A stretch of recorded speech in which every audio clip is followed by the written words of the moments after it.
नमस्कार, आप देख रहे हैं रवजी लाइव। अभी हमारे साथ हैं 20वीं विधानसभा से बीजेपी के विधायक हरिभूषण ठाकुर बिचौल जी। इनसे जानेंगे इन दिनों इनका जो बयान आया है मुस्लिमों को लेकर, खास करके उस पर हरिभूषण ठाकुर क्या सोचते हैं। सर, कि ऐसा आपने क्यों कहा?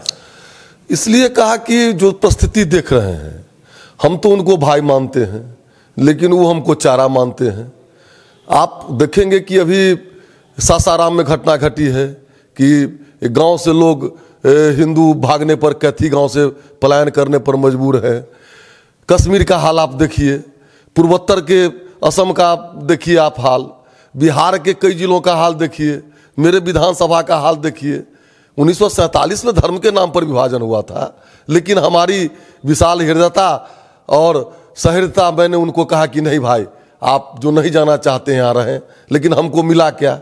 हमको मिला कि हमारे देवी देवताओं के प्रतिमा के विसर्जन पर रोक, हमको कीर्तन और भजन करने पर रोक। इसलिए मैंने कहा कि जब उनको देश दे दिया गया तो उनका वोटिंग राइट ले लिया जाए, जनसंख्या नियंत्रण कानून बनाया जाए, वो दूध में चीनी की तरह रहे, दूध में नींबू की तरह नहीं रहे। लेकिन सर, जनसंख्या नियंत्रण कानून तो आपकी जब सरकार है दिल्ली में, इसी पर लेकर पिछले दिनों अमरिंदर प्रताप सिंह जो यहाँ बिहार में कृषि मंत्री ने बयान दिया था, उस पर दानिश रिजवान ने पलटवार भी किया था।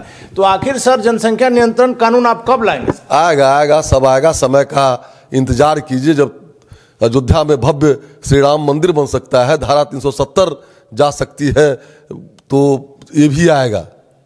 सर, यूपी चुनाव से अभी आप लौटे हैं, काफी दिन आपने देवरिया में घूमा है, क्या स्थिति आपकी पड़ी? 80 और 20 की लड़ाई है और 80% सीट हमको आएगा।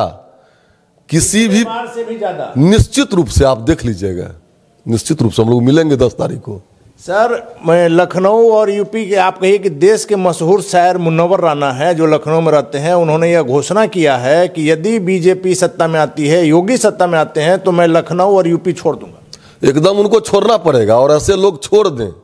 निश्चित रूप से भारत जो विश्व मानवता के लिए जरूरी है, भारतीयता जो विश्व मानवता के लिए जरूरी है, ऐसे लोग जो मानवता विरोधी हैं, इस्लामिक स्टेट थोपना चाहते हैं और सारी दुनिया को गजवा हिंद और क्या क्या नहीं सपना संजोए हुए हैं, ऐसे लोगों को निश्चित रूप से भारत पर कृपा करके छोड़ दें।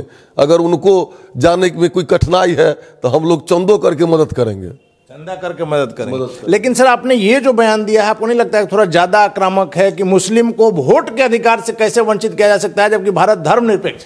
कहीं धर्मनिरपेक्ष नहीं। धर्मनिरपेक्षता शब्द भारत में कब आया, किस परिस्थिति में आया, विभाजन किस परिस्थिति में हुआ? आपका क्या नाम है कि जब धर्म के नाम पर विभाजन हुआ और लोग पाकिस्तान चले गए, तो यहाँ जो लोग हैं उनका देश है, उनका देश है और उनकी मर्जी चलेगी।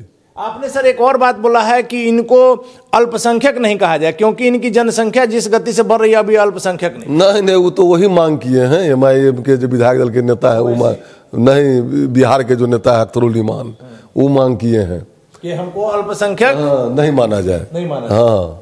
तो आपने सुना, हरिभूषण ठाकुर का साफ तौर पर कहना है कि जब धर्म के नाम पर विभाजन हुआ देश का, तो इनको यहाँ रहने का कोई हक नहीं है और इनको वोट के अधिकार से वंचित करना ही एकमात्र उपाय है। और जल्द ही जनसंख्या नियंत्रण नीति भी इंडिया में लाई जाएगी। आप देख रहे हैं रवजी लाइव, खबरों का सिलसिला जारी है। आप बने रहें रवजी लाइव के साथ।